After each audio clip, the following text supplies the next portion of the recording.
Hey, what is up here, guys? Okay, so today we are going to look at the Smart Connect server interface, and we're going to do a walkthrough of just looking at the general menus and just talking about that kind of stuff. So let's get to it.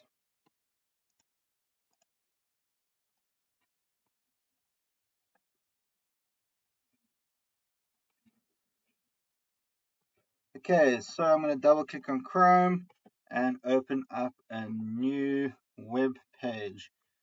Go ahead and type in my server URL so this points and gives me a direct link to the server. So in this case, as you can see here, I'm on the front page, and I go ahead and log in with the username and password that your administrator has given you or you as an administrator have. So this is the front page of our server. So on the left hand side, you've got the burger buttons. So if you click this, it becomes icons. If you click it again, it actually gives you a description of what you're looking at. So the first thing would be this home page. So these quick links here. So you can go and manage my quick links. There's an ability to add a URL and the label. In this case, I have got a link to the Smart Forum. As you can see, as it clicks here, I can then pursue it or open it. While it's opening, I'll carry on. The dashboard. So in here, you've got multiple reports. So it would be static report templates that you would visualize here, left and right.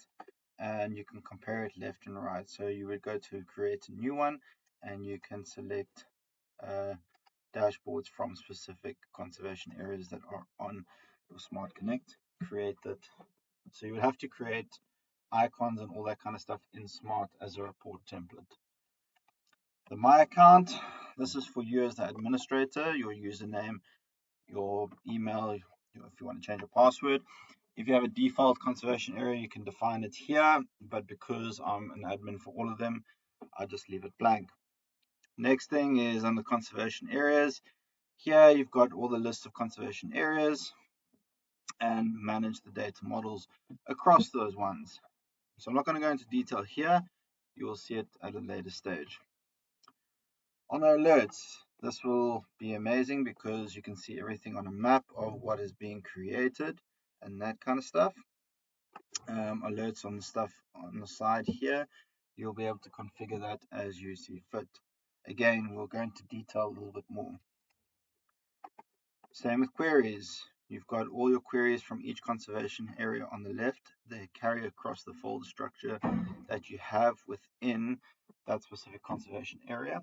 And then on the right, you will have all those queries related to the conservation areas. On the top, you can filter by the conservation area to make your life a little bit easier. The same structure with the reports follows the same structure as the queries.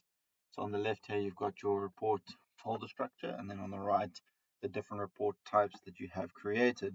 Again, filters at the top that will allow you to make your life easier.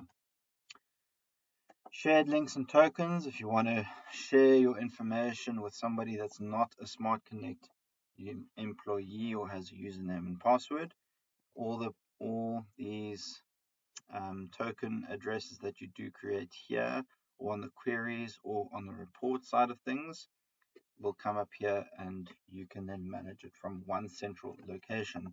So this one is for a report that I wanted to share with someone, that only for a specific amount of time that I created, and here it is here. But again, this will come back into a later stage. The data queue here is where all the files coming in from the field are stored if you have Smart Mobile set up to send the data to Smart Connect server. You'll see it here that you can manage, delete, and actually process. This is going to be one of the pages that you use the most as a Smart administrator, your Smart user accounts. As you can see, this is where you create users. At the same time, you've got user roles. So these are specific tasks or active actions that need to be completed by So a group of actions for a specific role.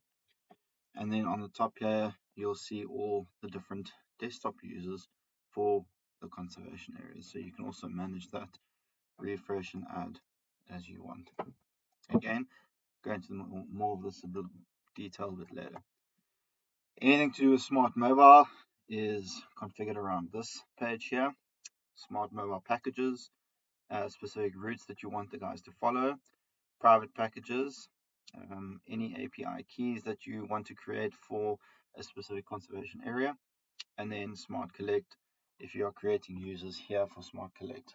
Now, obviously, Smart Collect, you guys know what it's all about, but this is where you can now actually manage them. The last page here is the settings. So you'll see layers that can be added here. So OpenStreetMaps in this case. This is where you're going to administrate your alert types that are going to be visible on your map that you're going to be doing there. And here's some default filter settings. The last thing is the style of what your server looks like. So logos, copyright, and all that kind of stuff. And yes, so that's just a quick breakdown of the menu, the setup. We will be going into each area detailed a bit in future videos. Cool, guys. Hope it helped.